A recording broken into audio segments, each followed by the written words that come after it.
Horrigan is a legendary field hockey umpire for the Olympics, the World Cup, and NCAA. He told a story about one of the most memorable games from his decades in the sport. But first, if you're not familiar with field hockey, it's ice hockey, but without ice. It's mixed with a little soccer, but using sticks instead of feet. You add in a dash of lacrosse, but no throwing stuff. You have to just whack it along with a hockey stick. Okay, so that's field hockey. In other words, it's hockey but on grass, or soccer but with sticks. I think you get it. It was the final day of a six-nation tournament leading up to the 1996 Summer Olympics. These players were about to represent their country in front of the world, so emotions were running high in both teams, India and Pakistan. Steve is the lead umpire, the keeper and enforcer of the rules. Steve said when they play hockey, there can be lots of conflicts and it can be very difficult to manage. Or they can play beautiful hockey and it is a sight to behold. Steve knew his mission in this game was to manage the conflict so fans across the world could witness the elegance of a beautiful game of field hockey.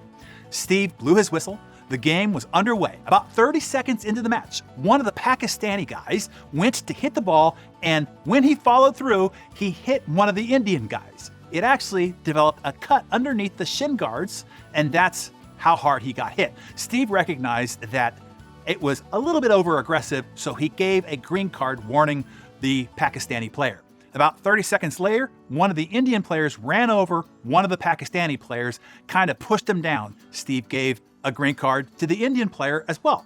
Steve saw a melee brewing, so he called for the two captains to come to the center of the field. He said, "Gentlemen, we haven't started this game very well. You know that you're responsible for your teams." Both captains replied, "Yes, sir, we understand." Steve said, "We cannot have this go on any further. It's my understanding that 50 million people back home woke up at 4 o'clock in the morning to watch you boys play hockey. They don't want the game messed up, and neither do we. Do you understand?" They said, "Yes, sir, we understand." And Steve said, "Now, would you like a minute to go talk to your teams? And please understand that we're going to hold you responsible for your teams for the rest of the match." They went back, they had a little huddle with their teams, and Steve reported they played 69 minutes of absolutely brilliant hockey. The game ended in a 2-2 draw. Both teams came up to Steve when the match was over. They were so appreciative of the way he handled the match. It was a sight to see when you can take something that you're really afraid is going to explode and bring it down to a comfort level. The players could trust us, said Steve, and we trusted them. And 69 minutes of hockey was just brilliant. I am constantly working with my amazing, capable A-team members, most of whom are women, to be more courageous in speaking up. Fight, debate more vigorously for their point of view. Push harder and longer to evolve better ideas and hold each other to account. That is why Steve's story stuck out to me. You want to invite people to play hard, to compete for their ideas, to debate vigorously, to advocate vigorously, but fairly. Later in the discussion with Steve, the point was made, quote, "I believe disagreement is the wellspring of great ideas and great companies, but only if you harness that conflict constructively." And quote, "It's your job as the leader to invite good conflict, good criticism." On our A-team, we call it constructive candor and aggressive accountability. To draw out constructive candor, don't ask people what they think about your idea. Ask them what's wrong with your idea. I hope you wrote that down. It's an excellent adjustment to your questioning.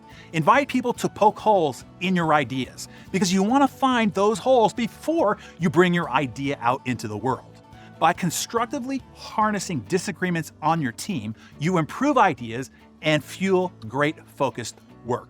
What you want is a meritocracy of good ideas. You want the best idea to win, no matter where it comes from. There are three kinds of people: those who hate conflict, those who seek it, and those who are just really rigid. But whatever your leanings, neuroscience shows that self-knowledge and trust are your two best tools for harnessing constructive conflict. Trust is the number one currency to having healthy conflict. But don't confuse the right to complain, give advice, and openly debate with the right to make decisions. Everyone gets a voice, but ultimately the person in charge needs to decide. And everybody, whether they like it or not, needs to unite around that decision, win or lose. There is a framework for how to prepare for and engage in tough but crucial conversations, and it's taught in the Hero's Journey curriculum. So Darren Daily friends, share what you will do to invite healthy debate and foster productive conflict to evolve better ideas and drive better results in your family, in your church, in your community, or in your office. Tell us that in the comments below.